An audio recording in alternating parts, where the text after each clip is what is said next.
Hello నేను మిస్ఎస్ రావు. Praveen Prakash retired IAS జ్ఞానోదయం అయింది. జరగాల్సిందంతా జరిగిన తర్వాత ఇప్పుడు ఆయనకి జ్ఞానోదయం అయ్యి జరిగినటువంటి పొరపాటుని చెప్పుకుంటూ ఉన్నారు. సనాతన ధర్మంలో ఏం చెప్తారంటే ప్రాయశ్చిత్తానికి మించింది ఇంకోటి ఉందంట. పాపం పరిహారం ఏదైనా ఉందంటే ప్రాయశ్చిత్తం అని అంటారు. ఇది సనాతన ధర్మం చెప్తుంది.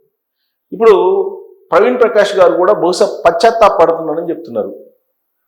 ఆయన ఎథిక్స్ దానికి విరుద్ధంగా వ్యవహరించాలని చెప్పి డైరెక్ట్గా ఏపీ వెంకటేశ్వరరావు గారు మాజీ ఇంటెలిజెన్స్ చీఫ్ ఆయనకి, అలాగే జాస్తి కృష్ణకిషోర్ ఆయనకి, ఐఆర్ఎస్ కృష్ణకిషోర్ గారు ఇద్దరికి క్షమాపణ చెప్తున్నారు. ఎందుకనంటే ప్రవీణ్ ప్రకాష్ గారు జిఏడిలో స్పెషల్ సెక్రటరీగా ఉన్నప్పుడు వీళ్ళిద్దరి మీద ఛార్జ్ తీసుకోమని చెప్పి రికమెండ్ చేశారట. ఆ రోజున ఎథిక్స్ పక్కన పెట్టి వ్యవహరించాను. అప్పటి నుంచి నన్ను వెంటాడుతుంది. అది కూడా పెద్దల ఒత్తిడి కారణంగా అది చేయాల్సి వచ్చింది. డీజీపీ ఆఫీస్ నుంచి ఆ రోజు డీజీపీ ఎవరున్నారు? రాజేంద్రనాథ్ రెడ్డి ఉన్నారు. రాజేంద్ర రెడ్డి గారు ఆయన డీజీపీ ఆఫీస్ నుంచి వచ్చినటువంటి ఒత్తిడి కారణంగా నేను ఆ విధంగా చేయాల్సి వచ్చింది. మోరల్స్, ఎథిక్స్ పక్కన పెట్టేసి నేను వాళ్ళ మీద ఛార్జ్ తీసుకోవడానికి అంగీకరించానని చెప్పి తీసుకోవడానికి ఫైల్ మూవ్ చేశాను, సంతకం పెట్టానని చెప్పేసి ఆయన పశ్చాత్తాపడుతున్నారు. ఇప్పుడు ఈయనే కాదు, లేటెస్ట్గా ఇప్పుడు ధర్మారెడ్డి తిరుమల తిరుపతి దేవస్థానం ఈవో ఆయన కూడా ఇప్పుడు అప్రూవ్గా మారిపోయారు. తిరుమల తిరుపతి దేవస్థానంలో కల్తీ నెయ్యి జరిగింది అని చెప్పి చెబుతూ కల్తీ జరుగుతుందని కూడా తెలుసు, కానీ ఆ రోజు వైవి సుబ్బారెడ్డి గారు చైర్మన్గా ఉన్నారు. ఆయన ఒత్తిడి మేరకు నేను ఆ ఫైల్ మీద సంతకం పెట్టాల్సి వచ్చిందని చెప్పి ఆయన చెప్తున్నాడు. తర్వాత లిక్కర్ స్కామ్లో ఆ రోజు ఎక్సైజ్ శాఖకు సంబంధించినటువంటి ఎండి వాసుదేవ్ రెడ్డి ఆయన అప్రూవ్గా మారారు. ఆయన అదే చెప్తున్నారు, పెద్దల ఒత్తిడి అని చెప్పి. సోషల్ మీడియాలో పోస్టులు పెట్టినటువంటి వాళ్ళు వర్రా రవీందర్ రెడ్డి పోలీసు విచారణలో పెద్దల ఒత్తిడి కారణంగా నేను పెట్టాను, వాళ్ళు ఇచ్చిన స్క్రిప్ట్ నేను చదివాను అంటున్నారు. ఇలా చెప్పుకుంటూ పోతే అనేక మంది, రవిచంద్ర రెడ్డి గారు వ్యక్తిగతంగా లోకేష్ గారిని, చంద్రబాబు గారిని ఆయన హననం చేశారు. ఇప్పుడు వైఎస్ఆర్ కాంగ్రెస్ పార్టీకి నమస్కారం పెట్టి ఆ రోజున వైఎస్ఆర్ కాంగ్రెస్ పార్టీ అధిష్టానం చెప్పినట్టు నేను వ్యక్తిత్వ హననం చేశాను, తప్పు అయిపోయిందని ప్రాయశ్చిత్తం పడుతూ ఆ పార్టీని వదిలేసి వైఎస్ఆర్ కాంగ్రెస్ పార్టీని బయటకు వచ్చేశారు. ఇలా అనేక మంది పశ్చాత్తాపడుతూ బయటికి వస్తూ ఉన్నారు. వాళ్ళల్లో బాగా ఇప్పుడు ప్రభుత్వ వర్గాల్లో కానీ పబ్లిక్లో కానీ బాగా వైరల్ అవుతుంది ప్రవీణ్ ప్రకాష్ గారు. ప్రవీణ్ ప్రకాష్ గారు నిజంగా వ్యక్తిగతంగా నాకు కూడా తెలుసు. ఎందుకనంటే ఈయన తొలి రోజుల్లో ఐఏఎస్ తొలి రోజుల్లో గుంటూరు కార్పొరేషన్ కమిషనర్గా చేశారు. అప్పుడు నేను అక్కడ ఒక ప్రముఖ పత్రికకి గుంటూరు జిల్లాకి నేను పనిచేస్తూ ఉన్నాను. ఆయన గుంటూరు మేయర్గా ఉన్నప్పుడు నిజంగా కూడా చాలా ముక్కుసూటి మనిషి. కరప్ట్ అనేది ఆయన దరి చేరదు, నిజాయితీగా చేస్తాడు పని. తర్వాత చట్టం ఏదైతే ఉందో ఆ చట్టాన్ని కూలంకుషంగా బాగా చదివిన తర్వాత నిర్ణయం తీసుకుంటారు. ఇంతవరకు ఆయన చెప్పింది 100కు 100% కరెక్ట్. ఆయన ఒక వీడియో రిలీజ్ చేశారు. ఏబి వెంకటేశ్వరరావు గారు అలాగే జాస్తి కృష్ణకిషోర్ గారికి అపాలజీ చెప్తూ ఒక వీడియో రిలీజ్ చేశారు. ఇప్పుడు ట్విట్టర్లో వైరల్ అవుతుంది. అందుకే నేను ప్రవీణ్ ప్రకాష్ గారి గురించి చెప్తాను, ఆయన చెప్పిన దాంట్లో ఎంత నిజం ఉందనేది. ఖచ్చితంగా ఆయన ముక్కుసూటి అధికారి. తర్వాత ప్రభుత్వం ఏదైతే ఆదేశాలు జారీ చేస్తుందో దాన్ని 100% ఇంప్లిమెంట్ చేస్తారు. అప్పట్లో గుంటూరు రోడ్లు వైడనింగ్ చేయాలి అనేది ఒక నిర్ణయం తీసుకుంది ప్రభుత్వం. రాష్ట్ర వ్యాప్తంగా వైడనింగ్ చేయాలని చెప్పి నిర్ణయం తీసుకున్నారు. ఈయన ఇక్కడ కూడా గుంటూరులో కూడా వైడనింగ్ చేయాలనుకున్నారు. ఆ వైడనింగ్ చేసేటువంటి క్రమంలో అప్పుడున్నటువంటి మేయర్ సుక్కా యేసురత్నం గారు, తెలుగుదేశం పార్టీ మేయర్, ఆయన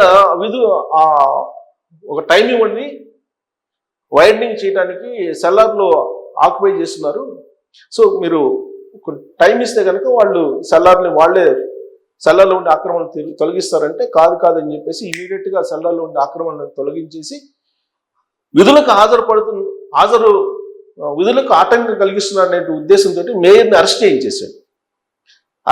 మేయర్ని అరెస్ట్ చేయించేశాడు. అది తెలుగుదేశం పార్టీ గవర్నమెంట్. ఉమ్మడి ఆంధ్రప్రదేశ్కి చంద్రబాబు నాయుడు ముఖ్యమంత్రిగా ఉన్నారు. తెలుగుదేశం పార్టీ మేయరు, ఆయన్ని అరెస్ట్ చేయించేశారు. అంటే అప్పుడే వచ్చారు ఐఏఎస్ ఆయన. సో ఆయన అది అప్పట్లోనే అది పెద్ద సెన్సేషనల్ అయినటువంటి న్యూస్. అలాంటి ముక్కుసూటి మనిషి.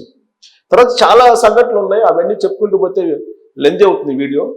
ఆయన చెప్పిన దాంట్లో, ఆయన విడుదల చేసిన దాంట్లో ఖచ్చితంగా నిజాయితీపరుడు. ఇవాళ ఉన్నటువంటి కరప్షన్ చేసేటువంటి చాలా మంది అధికారులు ఉన్నారు, కానీ అవినీతి మచ్చ అనేది లేదు. కాకపోతే జగన్మోహన్ రెడ్డి గారి హయాంలో ఆయన మీద చాలా ఆరోపణలు వచ్చాయి, విమర్శలు వచ్చాయి. ఆయన మోకాళ్ళ మీద కూర్చోవటం, ఇవన్నీ చాలా. జగన్మోహన్ రెడ్డి గారు ఏది చెప్తే దానికి మించినటువంటి చేయటం, హైయర్ ఆఫీసర్స్కి రెస్పెక్ట్ చేయకపోవటం, ఇవన్నీ ఆయన విఆర్ఎస్ తీసుకొని వెళ్ళిపోవడానికి కారణం. ప్రస్తుతం పశ్చాత్తాప దిశలో ఉన్నారు. అసలు ఆయన ప్రొఫైల్ చూద్దాం. 94 బ్యాచ్ ఐఏఎస్ ఆఫీసర్ అయినా, ఏపీ క్యాడర్. ఐఐటి కాన్పూర్ నుంచి బీటెక్ డిగ్రీ చేశాడు. న్యూయార్క్లో సిరక్యూజ్ యూనివర్సిటీ నుంచి పీజీ చేశాడు ఆయన. ప్రవీణ్ ప్రకాష్ సతీమణి భావన సక్సేనా గారు 1996 బ్యాచ్ ఐపీఎస్ ఆఫీసర్. ఈవిడ కూడా నాకు తెలుసు, ఎందుకంటే ఈవిడ అప్పుడు ఎస్పీగా పనిచేశారు గుంటూరులో. ఒక ఇన్సిడెంట్ కూడా జరిగింది, సరే అది ఇప్పుడు అప్రస్తుతం. సో వాళ్ళిద్దరూ నిజంగా భార్యాభర్తలు మధ్య చాలా మంచి అవగాహన ఉంటుంది. 1-2 ఫంక్షన్స్ కూడా మేము వెళ్ళాం అప్పట్లో. చాలా మంచి ఆఫీసర్స్ ఇద్దరు కూడా.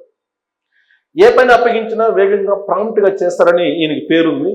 2002-2004 ఇది రెండోసారి ఉమ్మడి ఆంధ్రప్రదేశ్కి ముఖ్యమంత్రిగా చంద్రబాబు గారు అయినటువంటి రోజులు. గుంటూరు, విజయవాడ మున్సిపల్ కార్పొరేషన్ కమిషనర్గా ఈయన విధులు నిర్వహించారు. గుంటూరులో నేను చెప్పాను కదా, మేయర్ని అరెస్ట్ చేయించారని. ఆ తర్వాత ఈయన్ని బరాయించలేం మేమని చెప్పి గుంటూరులో ఉండేటువంటి ప్రజాప్రతినిధులు, తెలుగుదేశం పార్టీ వాళ్ళు ప్రజలు చేస్తే పక్కన ఉండేటువంటి విజయవాడ మున్సిపల్ కార్పొరేషన్కి బదిలీ చేశారు. ఆ టైంలో అనురాధ గారు, ఇప్పుడు ఎమ్మెల్సీ అనురాధ గారు తెలుగుదేశం పార్టీ, ఆవిడ అక్కడ మేయర్. అప్పుడే యంగ్స్టర్ పీజీ అయిపోయి వచ్చారు. చంద్రబాబు గారు అప్పుడే యూత్ని ప్రోత్సహిస్తున్నాం అని చెప్పి స్థానిక సమస్యలకు తీసుకొస్తున్నారు. దాదాపు నాకు తెలిసినంత వరకు 21-22 సంవత్సరం ఆవిడది, అనురాధ గారిది. అప్పుడు మేయరు ఆవిడ స్పీడు, కమిషనర్గా ఈయన స్పీడు. సో విజయవాడలో వెళ్ళిన తర్వాత విజయవాడ కమిషనర్గా కూడా గుంటూరులో మాదిరిగా చేశారు. అక్కడ కూడా అనేక మంది అడ్డుపడ్డారు, ఇది ఆక్రమణ తొలగించడానికి కానీ వీటన్నిటి కూడా. కానీ అయినా కానీ ప్రభుత్వ ఆదేశాలు, చంద్రబాబు గారి ఆదేశాలు ఏవి ఉన్నాయో వాటిని ఇంప్లిమెంట్ చేసి మంచి ఆఫీసర్గానే పేరు తెచ్చుకున్నారు. విజయవాడలో రోడ్డు విస్తరణలో ప్రవీణ్ ప్రకాష్ చాలా కీలక పాత్ర పోషించారు. రోడ్డు విస్తరణతో అప్పట్లో టీడీపీ ప్రభుత్వం పైన వ్యతిరేకత వచ్చింది. అంటే కాకపోతే ప్రభుత్వం యొక్క ఆదేశం కాబట్టి ఆయన చేశాడు. 2016లో ఏపీ రెసిడెంట్ కమిషనర్గా పోస్టింగ్ ఇచ్చారు. 2016లో అప్పుడు మళ్ళా విడిపోయిన ఆంధ్రప్రదేశ్కి చంద్రబాబు గారు ముఖ్యమంత్రి అయినప్పుడు. అలాగే 2019లో వైసీపీ అధికారంలోకి వచ్చాక సీఎంఓలో పోస్టింగ్ వచ్చింది. ఇదే ఆయన చేసినటువంటి పెద్ద పొరపాటు. 2019లో ఆయన సీఎంఓ ఆఫీసులో పోస్టింగ్ తీసుకోవటమే ఆయన కెరీర్కి ఒక పెద్ద బ్లాక్ స్పాట్ మిగలడానికి కారణమైంది. ఫుల్ పవర్స్ ఇచ్చినట్టు అప్పుడు సీఎం జగన్మోహన్ రెడ్డి గారు అప్పట్లో ఫుల్ పవర్స్ ఇచ్చారు. ఎస్ బాస్ మెంటాలిటీ వల్లనే జగన్తో సాన్నిహిత్యం.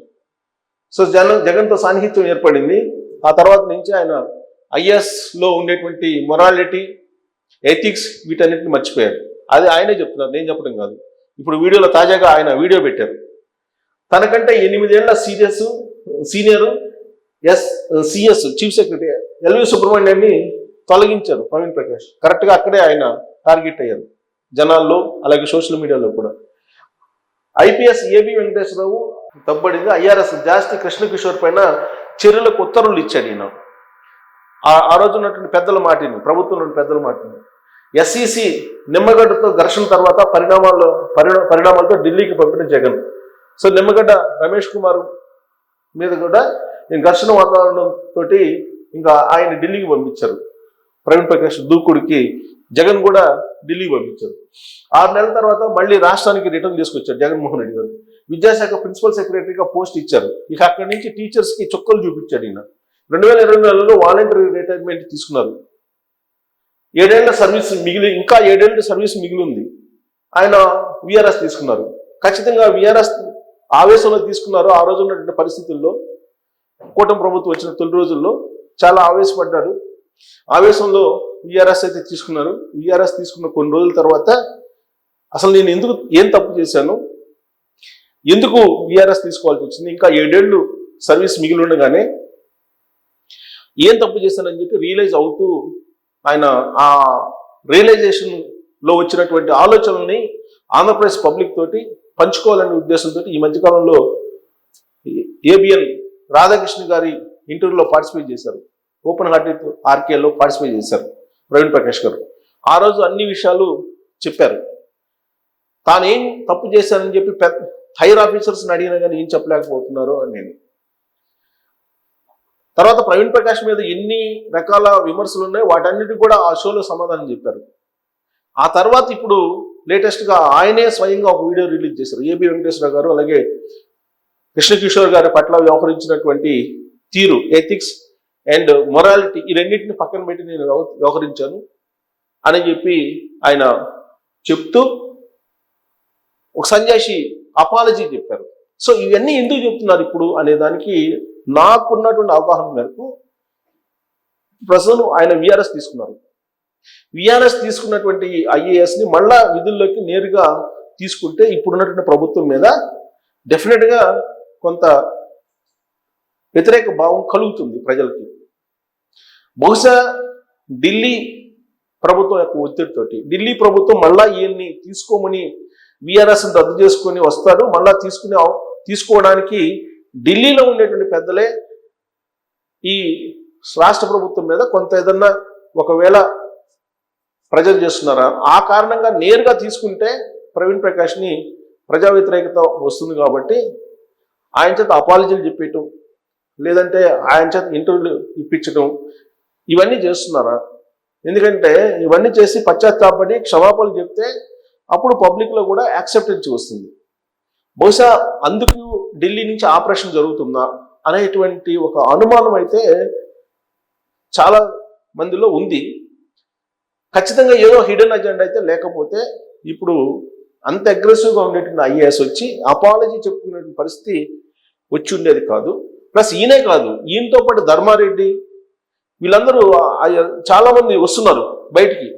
2019 నుంచి 2024 వరకు చేసినటువంటి కీలకమైన పోస్టుల్లో చేసినటువంటి వాళ్ళు, డిప్యుటేషన్ మీద వచ్చిన వాలిపోయినటువంటి వాళ్ళు, ఆంధ్రప్రదేశ్ సంపదని కొల్లగొట్టి వెళ్ళిపోయినటువంటి వాళ్ళు ఇప్పుడు వచ్చేసి ఆ రోజు పెద్దలు చెప్తే మేము చేసామని చెప్పి అపాలజీ చెప్తున్నారు.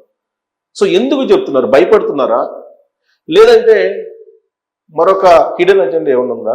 ఇప్పుడు ప్రవీణ్ ప్రకాష్ అయితే నాకున్నటువంటి అవగాహన మేరకు, నాకున్నటువంటి కొంత ఇన్ఫర్మేషన్ మేరకు, ఢిల్లీ నుంచి వస్తున్న సమాచారం ప్రకారం విఆర్ఎస్ని రద్దు చేసుకుని మళ్ళా ఐఏఎస్గా కొనసాగడానికి ఆయన ప్రయత్నాలు చేస్తూ ఉన్నారు. ఆ క్రమంలో నేరుగా రాష్ట్ర ప్రభుత్వం తీసుకునే పరిస్థితి లేదు. కేంద్ర ప్రభుత్వంలో ఉండేటువంటి కొంతమందిని ఆయనకు పరిచయాలు ఉంటాయి కాబట్టి ఢిల్లీలో, వాళ్ళ ద్వారా ప్రయత్నం చేస్తూ మళ్ళా ఐఏఎస్గా ఆయన విధులు నిర్వహించడానికి, విధుల్లో చేరడానికి సిద్ధపడుతున్నారు. ఆ క్రమంలోనే ఈ వీడియోస్, ఈ ఇంటర్వ్యూస్ వస్తున్నాయి అనేది వినిపిస్తుంది. మరి ఇది ఎంతవరకు నిజం అనే దాని మీద మీరు ట్రోల్ చేయొచ్చు. Thank you.